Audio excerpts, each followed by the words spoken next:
ନାରୀ କେବେ ନଈ ସାଜେ, ସାଜେ ପୁଣି କେବେ ନିଆଁ, କେବେ ସାଜେ ପୁଣି ଅନ୍ଧାରର ରାତି, କେବେ ସାଜେ ପୁଣି ଧୂଆଁ। ଆଜି ସେ ଅଣ୍ଡିରି ଚଣ୍ଡୀ ଝିଅଟା ବୋହୂ ହେଇଛି। ଅଣ୍ଡିରା ପିଲାଙ୍କ ପରି ଖାଲି ପାଦ କରି ରହୁଥିବା ସେ ଝିଅଟା ଆଜି ପାଦରେ ମୋଟା ମୋଟା ପାଉଁଜି ପିନ୍ଧିଛି। ଖାଲି ହାତ କରି ରହୁଥିବା ଝିଅଟା ଆଜି କହୁଣି ଯାଏଁ ଚୁଡ଼ି ପିନ୍ଧିଛି।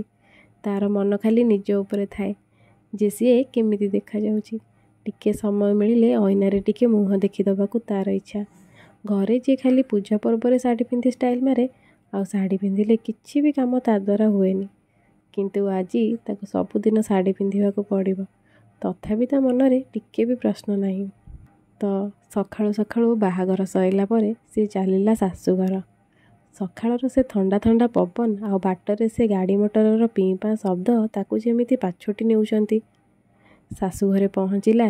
ଏରୁଣ୍ଡି ବନ୍ଧ ଡେଇଁବ କ'ଣ ସିଆଡ଼ୁ ଆବାଜ ଆସିଲା। ଆଲୋ ଯାଉନୁ, ଦୁଆର ବନ୍ଧରେ ବସିବୁ, ଭାଉଜ ଆସିଲାଣି ପା, ନଣନ୍ଦ ପୁଟୁଳିଟା ନବୁନି କି? ସେପଟୁ ନଣନ୍ଦ କହୁଛନ୍ତି, କ'ଣ ମ ଏଇଟା ଆଣିଥିବ? ତାପରେ ବୋହୂ ଭିତରକୁ ଗଲା। ପୁଣି ଆବାଜ ଆସିଲା। ହଁ, ମୁଦିଟେ ଦେଇଛନ୍ତି ଯେ, ହେଲେ ଏଇଥିରେ ସୁନା କାଇଁ? ଦେଖୁନୁ ଗୋଟେ ସମ୍ବଲପୁରୀ ଶାଢ଼ୀ ବି ଦେଇଛନ୍ତି, କିନ୍ତୁ ରଙ୍ଗଟା ଜମାରୁ ବି ଭଲ ଲାଗୁନି। ବୋହୂ ସବୁ ଶୁଣୁଥାଏ କିନ୍ତୁ କିଛି ଉତ୍ତର ଦେଉନଥାଏ। କାହିଁକି ନା ସେ ଘରୁ ଶୁଣିକି ଆସିଛି ପା, ଏଇଟା ଯେ ତାର ପ୍ରକୃତରେ ଘର ବୋଲି। ମନରେ ପ୍ରଶ୍ନ ଉଠେ, ସତରେ କ'ଣ ଏଇଟା ମୋ ଘର? ଏମିତି କିଛି ଦିନ ଗଲା। ରୋଷେଇ ଘରେ ରୋଷେଇ କରୁ କରୁ ଧୀର ଆବାଜରେ କିଏ କ'ଣ କହୁଥିବାର ଶୁଣାଗଲା।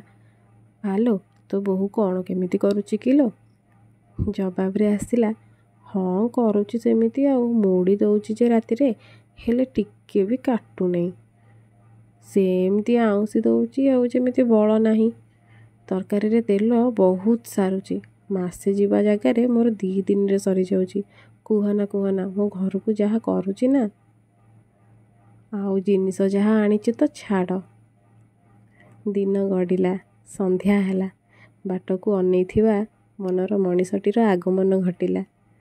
ତା ହାତ ଧରି ନିଜର ଲୋକଟି ଭାବି ସ୍ତ୍ରୀ ତାର ସବୁ ମନର କଥା ଖୋଲି କହିଲା। ହେଲେ ଉତ୍ତରରେ ମିଳିଲା, କୁହନ୍ତୁ ସହିଯାଅନା ଟିକେ, ହୃଦୟ ଯେମିତି ଫାଟି ପଡ଼ିବ ସେମିତି ଲାଗିଲା। ସେଦିନ ଲାଗିଲା ଏଠି କେହି ନିଜର ନୁହେଁ। ଘରେ ବାପା କିଛି କହିଲେ ମା ପ୍ରୋଟେକ୍ଟ କରୁଥିଲା, ମା କିଛି କହିଲେ ବାପା। ହେଲେ ଏଠି ସହିବାକୁ ପଡ଼ିବ, କାହିଁକି ନା ଏଠି ପ୍ରୋଟେକ୍ଟ କରିବାକୁ କେହି ନାହାନ୍ତି। କାହିଁକି ନା ଏଇଟା ପା ନିଜ ଘର।